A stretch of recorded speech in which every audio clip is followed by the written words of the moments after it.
Aujourd'hui, c'est donc un message particulier que je partage avec vous. C'est le message de vision de l'année 2016.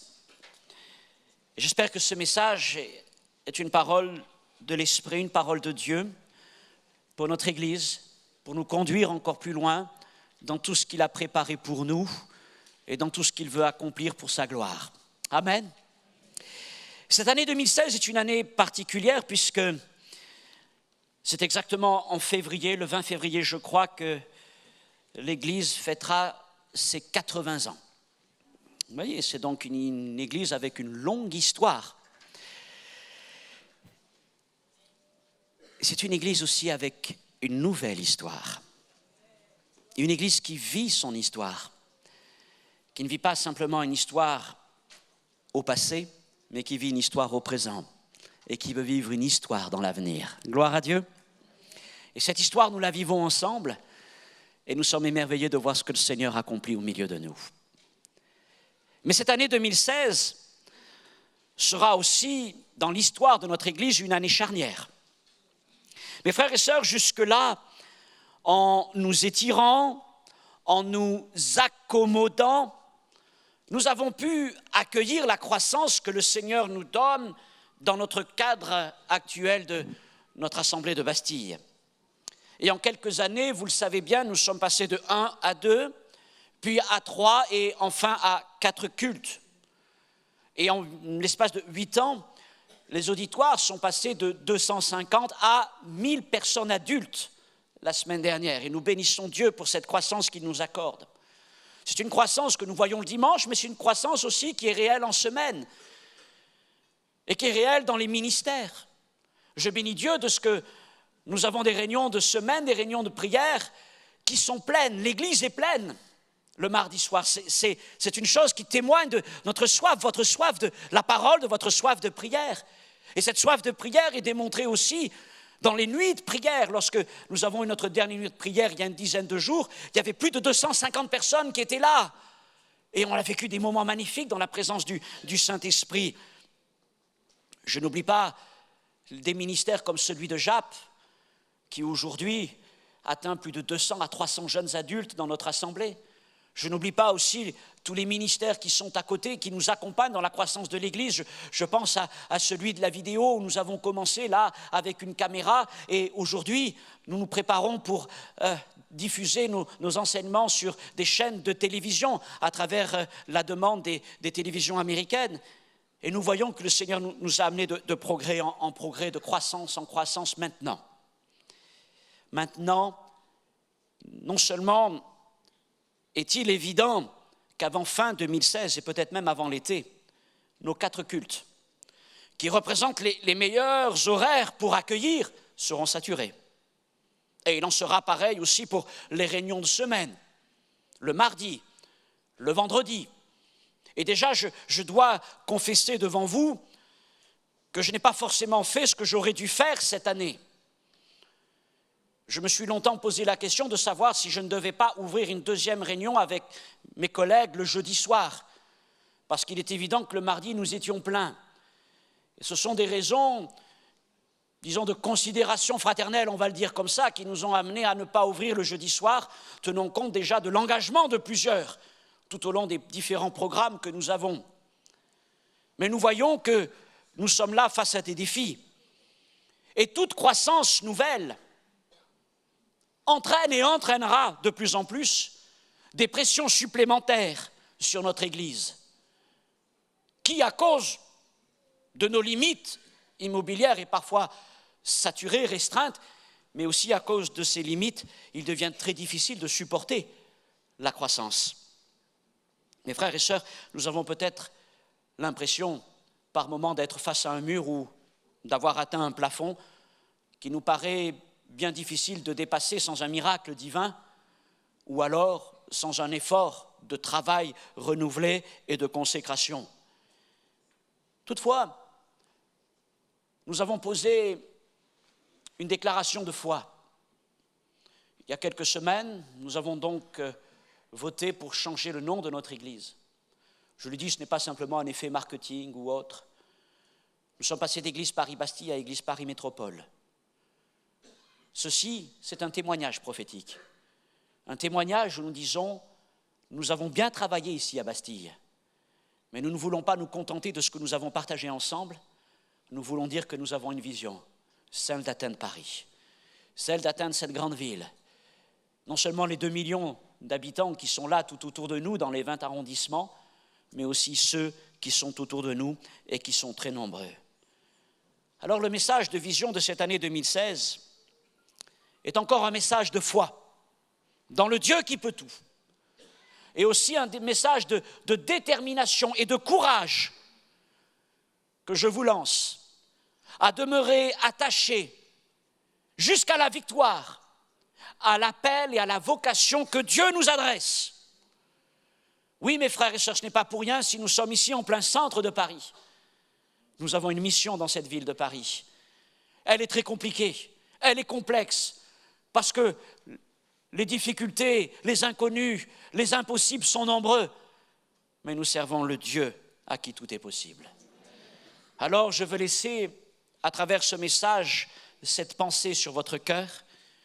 Dieu a fait de notre Église un arc prêt pour mener le combat et remporter la victoire. Il a fait de notre Église un arc de guerre. Faisons la lecture, si vous le voulez bien, dans 2 Rois, chapitre 13, verset 14.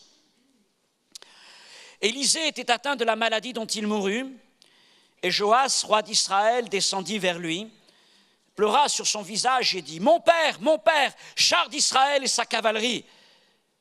Élisée lui dit « Prends un arc et des flèches. » Et il prit un arc et des flèches. Puis Élisée dit au roi d'Israël « Prépare l'arc avec ta main. » Et quand il eut préparé l'arc de sa main, Élisée mit ses mains sur les mains du roi et il dit « Ouvre la fenêtre à l'orient. » Et le roi l'ouvrit et Élisée dit « Tire. » Et il tira. Élisée dit « C'est une flèche de délivrance de la part de l'Éternel, une flèche de délivrance contre les Syriens. Tu battras les Syriens à Aphek jusqu'à leur extermination. » Élisée dit encore « Prends les flèches. » Et il les prit.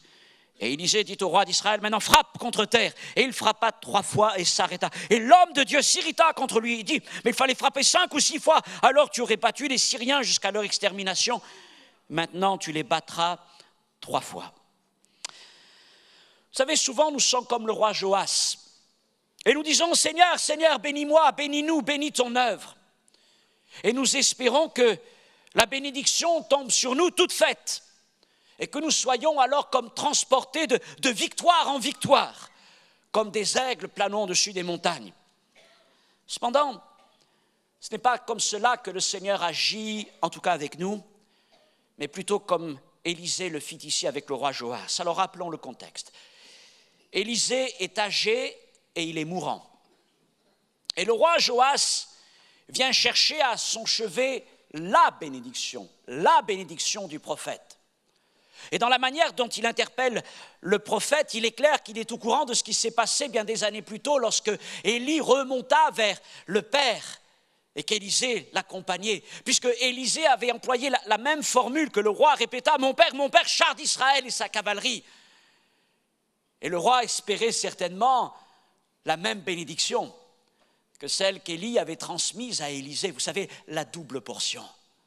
Alors je ne sais pas s'il espérait que Élisée lui donne son manteau, celui qu'il avait reçu d'Élie, si Élisée lui donne son bâton, ou alors si Élisée fasse comme le pensait Naaman, c'est-à-dire agiter ses mains autour de lui. Mais le roi voulait quelque chose de précieux de la part du prophète, comme lui-même l'avait reçu du prophète Élie. Je crois que nous voulons aussi la double portion. Nous ne voulons pas simplement une portion, une part, mais nous voulons la part des fils héritiers, des fils aînés du royaume de Dieu. Mais vous savez, pour obtenir cette part, ça ne vient pas tout seul. Et Élisée expliqua alors au roi Joas qu'elle ne se manifesterait qu'en fonction de son engagement, traduisons, qu'en fonction de son travail. On a l'impression par moments que travail et foi, ça ne va pas ensemble. On se dit que la foi doit nous donner accès immédiatement à toutes les réserves et les bénédictions du royaume de Dieu. Un homme de foi n'attend pas. Un homme de foi ne travaille pas parce qu'il reçoit tout de suite. Mais l'apôtre Paul a écrit « J'ai travaillé plus que tous ». Je crois dans la valeur du travail. Et je crois que Dieu agit à travers notre travail et notre engagement. Et c'est ce que voulait faire comprendre Élisée ce jour-là au roi qui venait sur lui. La bénédiction se manifesterait en fonction de son engagement, au point que ce serait lui qui déclencherait la bénédiction et que l'étendue de la bénédiction qui viendrait dépendrait de sa foi et de son travail. Ça me rappelle encore une fois de Rois chapitre 2, verset 10, lorsque Élisée réclama la double portion à son père spirituel. Et Élie lui dit, ce que tu demandes est difficile. Mais si tu me vois quand je serai enlevé dans les cieux, alors ça t'arrivera, sinon ça ne t'arrivera pas. Ce que nous demandons au Seigneur est difficile. Ce que nous demandons au Seigneur comme bénédiction pour accomplir notre œuvre dans cette ville est difficile. Et il nous faut nous attacher à la promesse du Dieu jusqu'à ce que nous la voyions. Alors Élisée commanda au roi 5 choses. 5 choses, 5 ordres qui conduisent à la victoire. Premièrement, il lui demanda de prendre un arc et des flèches. Mes frères et sœurs, en tant que disciples et église de Jésus-Christ, nous disposons d'un arc et des flèches. Nous disposons de la puissance du Saint-Esprit, des dons, des talents, de l'appel que Dieu nous adresse et de la volonté du Seigneur de sauver. Et ce sont là des arcs et des flèches. Mais je vais vous dire, il arrive très souvent dans les églises que cet arc soit un peu exposé comme un trophée du passé. Et on se rappelle alors ce que Dieu accomplissait. Mais surtout, on regarde ces choses comme un passé auquel on ne doit pas toucher. Cet arc est là, il faut le respecter. Voilà ce que Dieu a fait en son temps. Ou alors j'observe que l'arc et les flèches ne sont pas utilisées comme elles pourraient l'être entièrement. Mais le processus de la victoire débute lorsque nous prenons en main l'arc et les flèches que l'Esprit nous a confiées. Voulons-nous une bénédiction, une percée spirituelle, une victoire à venir? Alors Dieu nous dit, peuple de Dieu, prépare-toi à combattre avec les armes que je t'ai données. Et nous avons pris l'arc et nous avons pris les flèches. Deuxièmement, il lui commanda de préparer son arc.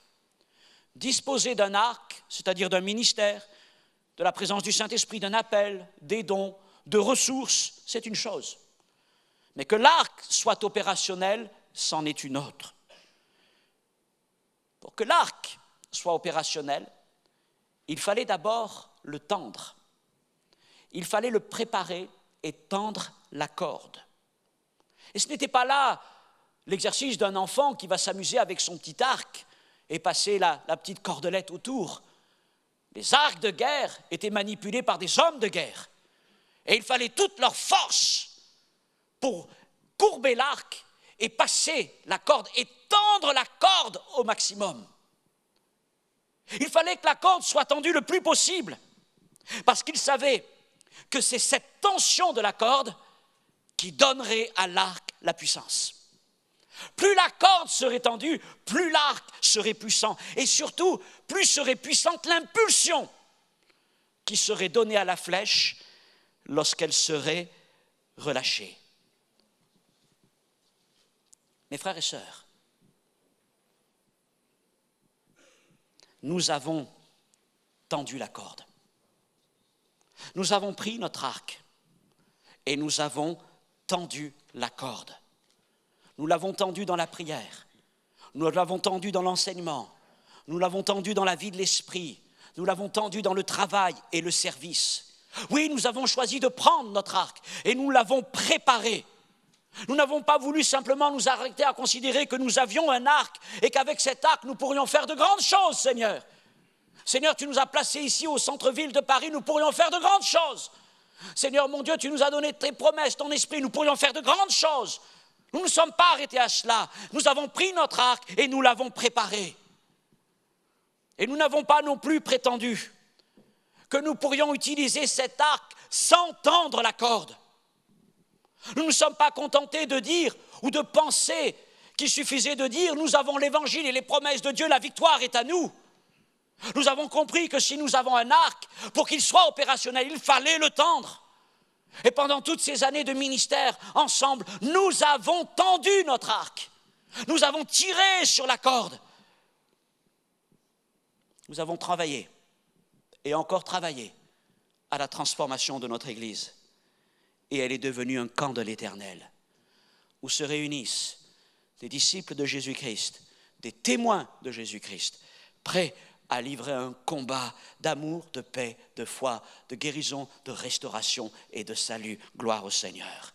Ainsi, mes frères et sœurs, nous avons mis en œuvre individuellement, collectivement, l'appel que Dieu nous a adressé. Nous avons tiré sur la corde et nous l'avons tendue. Et elle n'a pas rompu. Merci d'avoir accepté cette tension, de l'accepter encore, d'accepter que nous soyons comme ça de plus en plus là poussés dans nos retranchements, que ce soit dans le service ou dans le fonctionnement de notre Église. Vous avez accepté cette tension et nous n'avons pas rompu. Au contraire, l'Église est devenue plus résistante que jamais. Gloire au Seigneur. Et aujourd'hui, notre Église est comme un arc prêt pour le combat. Non pas un petit jouet d'enfant, mais un arc de guerre. Une arme de combat puissante et capable de libérer une énergie considérable pour décocher des flèches fulgurantes et transperçantes. Nous avons donc pris un arc et des flèches. Nous avons préparé notre arc. Et ensuite, comme Élisée le dit, nous avons ouvert une fenêtre. Car disposer d'un arc avec des flèches n'a d'intérêt que s'il existe une cible à atteindre en vue de la victoire. Et c'est pour ça donc que le prophète commanda au roi d'ouvrir cette fenêtre vers l'est. Voyez-vous, ce n'était pas encore le temps de la porte ouverte, c'était le temps de la fenêtre. Mes frères et sœurs, nous ne sommes pas restés repliés sur nous-mêmes. Mais c'est vrai que nous n'avons pas encore mis pleinement les pieds dehors. Néanmoins, nous avons ouvert une fenêtre. Nous avons placé une fenêtre ouverte devant nous. Et c'est là un acte de courage. Ouvrir une fenêtre, c'est bien sûr apporter une nouvelle fraîcheur. Mais c'est aussi risquer de laisser entrer des courants d'air. Et quand des courants d'air envahissent une pièce, il y a de fortes chances que beaucoup de choses s'envolent, que les portes claquent. Et à cause de cela, beaucoup préfèrent garder les églises fermées, préfèrent fermer toute vision, parce qu'ils ont peur des changements, parce qu'ils ont peur des courants d'air, parce qu'ils ont peur que leurs habitudes soient bousculées. Mes frères et sœurs, merci, parce que vous avez accepté ces courants d'air, mais ils nous ont apporté la fraîcheur. Ils nous ont apporté un parfum nouveau. Oui, des choses ont été bousculées. Et je remercie tous les frères et sœurs qui étaient déjà là avant que j'arrive et qui ont servi le Seigneur avec le pasteur Boulagnon pendant des années. Et je vous remercie, chacun d'entre vous, de nous avoir suivis dans cette vision, d'avoir accepté que des courants d'air viennent et bouleversent les choses. Mais en faisant cela, en ouvrant cette fenêtre sur cette ville, en désirant cette fraîcheur du Saint-Esprit, nous avons placé devant nous une vision, le désir d'atteindre Paris et de ne pas piétiner dans nos acquis, même si ça devait passer par des transformations profondes. Alors nous avons pris un arc et des flèches. Nous avons préparé notre arc, nous avons ouvert une fenêtre et ensuite nous avons tiré une flèche à travers la fenêtre. Élisée commanda au roi de tirer cette flèche à travers la fenêtre qu'il venait d'ouvrir et il lui dit: cette flèche sera une flèche de délivrance et de victoire sur tes ennemis. C'était là une flèche prophétique qui rappelle que la victoire est acquise en Jésus-Christ notre Seigneur. Toutes les victoires ont été remportées à Golgotha. Cette flèche était indispensable. En prenant une image fréquente dans la parole, c'était comme ouvrir, rompre le sceau d'un rouleau, d'un livre. Vous savez que les livres à l'époque étaient des longs rouleaux qu'on devait dérouler. Eh bien, cette flèche a rompu le sceau qui tenait fermé le livre. Et nous avons commencé à le dérouler. Et je vais vous dire, au bout de ce rouleau, tout au bout, une victoire est annoncée. Mais il faut qu'il soit déroulé en entier. Et il faut passer par toute l'histoire qui est écrite. Il faut passer par tous les chapitres de ce rouleau pour atteindre la victoire qui nous est réservée. Jésus connaît la puissance et l'aboutissement de la flèche de délivrance et de victoire qu'il a préparée et que nous avons tirée. Il sait quelle victoire elle donnera à son royaume. En ouvrant une fenêtre vers la ville, nous n'avons pas simplement, mes frères et sœurs, placé une vision devant nous pour la regarder comme on regarde un tableau au Louvre. Je crains parfois à entendre certains parler de vision, de rêve, qui ne soient que des visiteurs de musée, s'ébahissant devant un tableau qui est là en disant « Oh, qu'est-ce que Dieu peut faire? C'est magnifique ce que Dieu peut faire. Voilà ce que Dieu m'a montré. Voilà ce que Dieu veut faire. » Mais ils ne font que regarder un tableau. Rien de réel. Mes frères et sœurs, nous avons placé une vision devant nous, mais nous avons tiré une flèche à travers. Nous avons tiré une flèche prophétique à travers. Et nous avons dit, nous voulons nous engager dans cette vision. Nous voulons vraiment amener le royaume de Dieu dans cette ville. Et d'abord, il fallait l'amener dans notre Église. Nous avons donc pris un arc et des flèches. Nous avons préparé cet arc. Nous avons ouvert une fenêtre et nous avons tiré une flèche prophétique à travers la fenêtre. Et enfin, comme le commanda Élisée au roi, nous avons frappé contre terre. J'imagine que le roi dut se questionner intérieurement, mais qu'est-ce qu'il me demande là? Mais enfin bon, avec les prophètes, vous savez, on ne sait jamais tout ce qui peut arriver. Et il s'exécuta et il prit une première flèche, il frappa, une deuxième, il frappa encore, et puis il frappa une troisième fois, et il s'arrêta. Au bout de 3 flèches, il s'arrêta. Et Élisée fut irrité. Joas n'avait pas compris la portée spirituelle de son acte. Il n'avait pas compris que c'était à ce moment-là, dans cette action prophétique, que la bénédiction était en train de lui être communiquée. Il n'avait pas compris que chacune des flèches frappées au sol était l'annonce d'une bataille gagnée à venir. Un chapitre de plus dans le livre de la victoire. Et il n'avait pas compris qu'il faudrait pas une, pas 2, pas 3, mais plusieurs batailles pour avoir la victoire définitive. Joas s'arrêta donc trop tôt. Il aurait dû frapper 5 fois, 6 fois, et cela annonçait déjà que plus tard, il n'irait pas au bout de la guerre qu'il devait mener, et qu'il se contenterait de quelques succès sans s'assurer d'une victoire définitive. Mes frères et sœurs, nous sommes à un point où nous pouvons nous contenter de quelques succès. Nous pouvons nous contenter de cela. Et nous pouvons dire nous avons remporté des batailles. Mais ne pensez-vous pas que si nous arrêtons maintenant, si nous arrêtons de frapper au sol maintenant, nous arrêtons trop tôt? Même si parfois nous disons, Seigneur, mais jusqu'à quand il nous faudra frapper? Ce n'est pas encore le temps d'arrêter. Nous avons frappé 1 fois, 2 fois, 3 fois. Je vais même dire nous avons frappé plusieurs fois. Pas simplement 2 fois, 3 fois, mais plusieurs. Et gloire à Dieu, vous ne vous êtes pas lassés. Et tout ce que nous avons accompli depuis ces années, depuis plusieurs années maintenant, n'est pas vain. Nous le voyons juste en regardant autour de nous. Il y a tellement de personnes que nous ne connaissons pas bien, de gens que nous accueillons en permanence et nous rendons gloire à Dieu pour tout cela. Mais il est vrai malgré tout que nous, jusqu'à présent, nous n'avons fait que frapper à l'intérieur. Nous n'avons fait que frapper au milieu de nous. Mais chaque fois que nous avons frappé dans ce lieu, une fois de plus contre terre, nous témoignons de notre foi et de notre passion pour l'œuvre du Seigneur et de notre envie profonde d'en découdre sérieusement quand le Seigneur n'ouvrira pas simplement la fenêtre, mais nous ouvrira la porte. Et toutes les flèches que nous avons frappées pendant toutes ces années sont autant d'annonces, de batailles à venir qui seront remportées en vue de la victoire que Jésus-Christ nous réserve et a préparée pour nous. Nous avons frappé, mes frères et sœurs, nous avons frappé, nous avons encore frappé, nous avons remporté des batailles spirituelles, nous avons remporté des batailles à l'intérieur,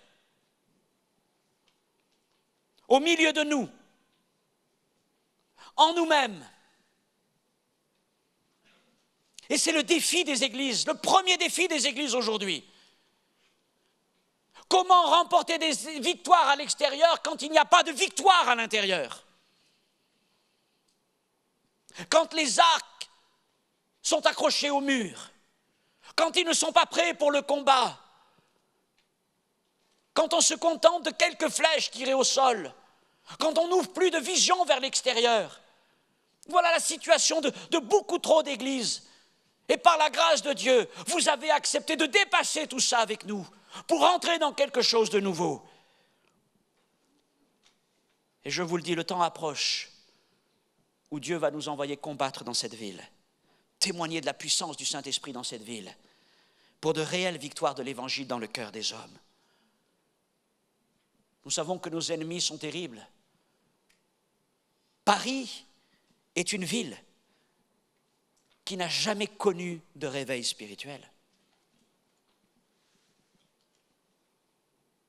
C'est une ville où vous ne pouvez pas dire il y a eu en ce moment-là telle bénédiction. Mais dans toute son histoire, Paris a été une ville qui a lutté contre Dieu, contre l'Évangile. Et son histoire est entachée de sang, du sang des martyrs de Christ. Et c'est dans ce contexte-là nous sommes. Mais c'est là que Dieu nous dit, il faut que tu serves. Nous sommes un camp de l'Éternel.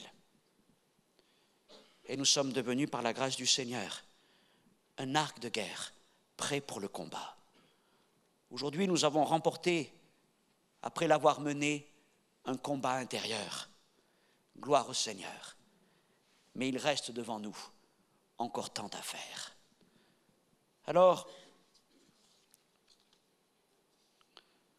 je dirais que ces années de service ensemble ont donc été marquées par le travail et le courage.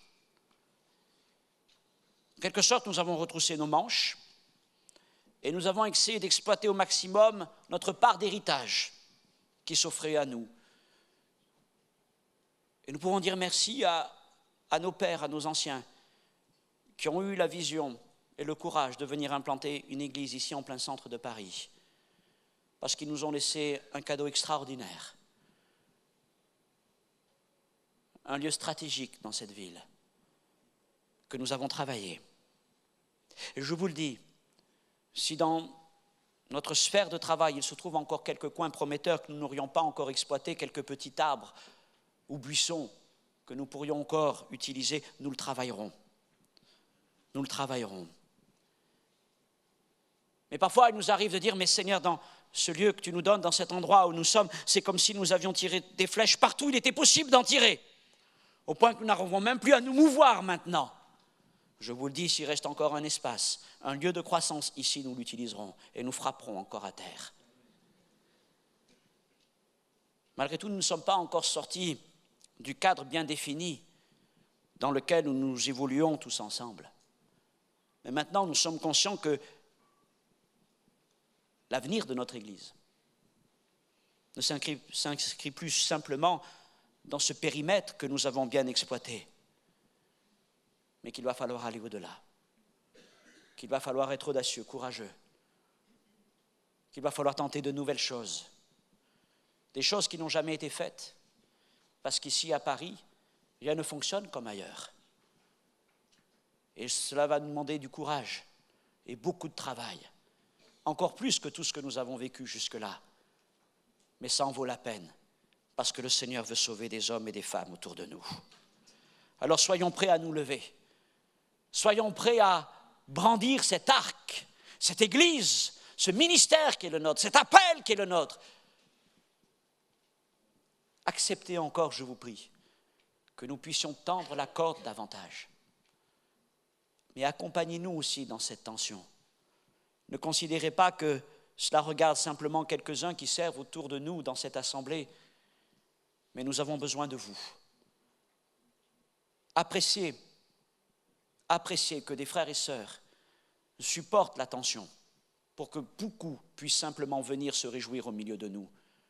Considérez que le dimanche, certains sont là depuis 8 heures du matin jusqu'à plus de 17 heures, en servant quasiment continuellement. Acceptez de nous rejoindre. Nous en avons besoin si nous voulons encore aller plus loin. C'est ensemble que nous remporterons ces victoires. Notre Église est un arc de guerre prêt à décocher des flèches puissantes. Et nous prions pour que le temps vienne. Mes frères et sœurs, et pour tous ceux qui nous rejoignent, je vous le dis, si vous cherchez une église de confort, ne restez pas avec nous. Ici, ce n'est pas une église où vous pourrez vous apaiser. Ce n'est pas une église où on vous laissera tranquille. Ici, en plein centre de Paris, au milieu de la mêlée, c'est une église de combat. Je vous le dis, jamais nous n'aurons le confort que certaines assemblées en banlieue disposant de grands bâtiments auront. Ici, on est logé à la même enseigne que les Parisiens. Quand en province, on met une famille dans 140 mètres carrés, à Paris, on la loge dans 60. Et ça crée des tensions et des difficultés. Eh bien, l'Église, c'est pareil. Et on s'adapte. Mes frères et sœurs, si vous restez dans cette Église, ne me demandez pas de reproduire le même schéma l'année prochaine. Je ne sais pas ce que seront nos horaires l'année prochaine. Je ne sais pas comment nous travaillerons l'année prochaine. Ici, il n'y a rien qui est fixé. Le Saint-Esprit est libre de passer, de nous amener du jour au lendemain vers quelque chose d'autre, parce que nous ne sommes pas là pour nous-mêmes, nous sommes là pour une mission, et cette mission est le prioritaire, c'est d'atteindre cette ville.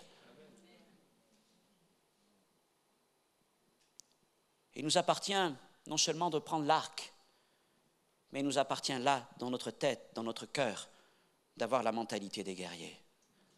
Et une sœur de l'Assemblée partageait avec moi cette parole prophétique tout à fait juste.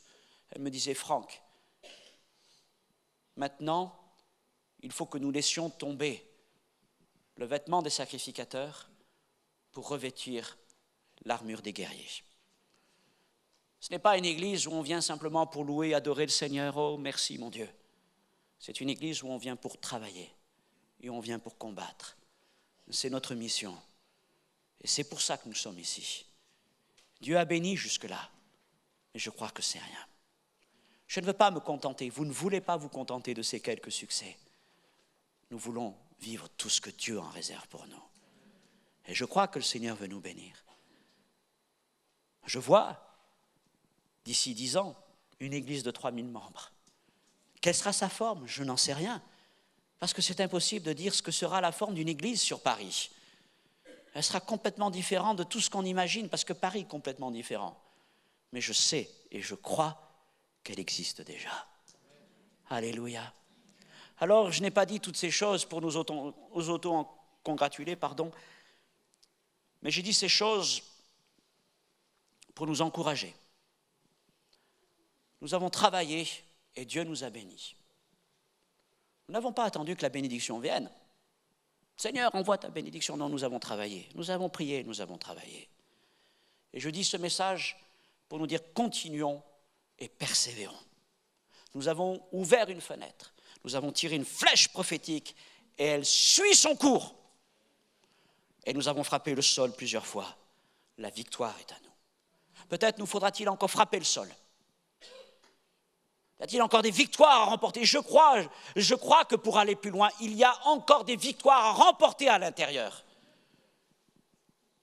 Parce que le Seigneur doit briser tous nos schémas de pensée, vous le comprenez? Il doit nous amener jusqu'au bout de nous-mêmes, si nous voulons rentrer dans la victoire qu'il a en réserve pour nous. Et lorsque ce sera fait, Dieu nous ouvrira la porte. Et alors un grand combat sera livré, mais sa gloire viendra sur cette ville. C'est pour ça que nous sommes là. Parce que nous croyons que, quelle que soit son impudicité, quels que soient ses péchés, Dieu veut encore sauver des habitants de cette ville. Alléluia. Béni soit le Seigneur. Je voudrais vous inviter à prier avec moi. C'est la prière de l'Église. Invitez nos frères et sœurs qui sont de passage à milieu de nous à prier avec nous, si vous le voulez bien, pour notre assemblée, mais à prier aussi pour la vôtre. Parce que nous ne voulons pas simplement considérer Paris, mais nous aimons notre pays. Et nous voulons aussi que le Seigneur visite notre pays. Notre Dieu, notre Père, je veux te remercier pour toutes ces années de ministère, la croissance que tu nous as donnée. Voilà quelques succès, Seigneur. Mais nous ne voulons pas nous arrêter. Nous avons frappé le sol.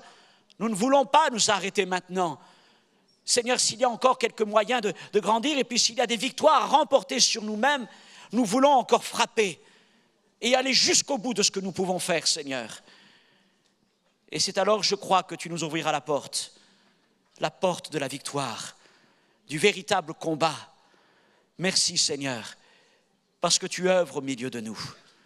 Merci parce que ta main a agi parmi nous, de ce que tu nous as conduits pendant toutes ces années et que tu nous conduiras. Merci pour les 80 ans de ministère de cette Église dans la ville de Paris.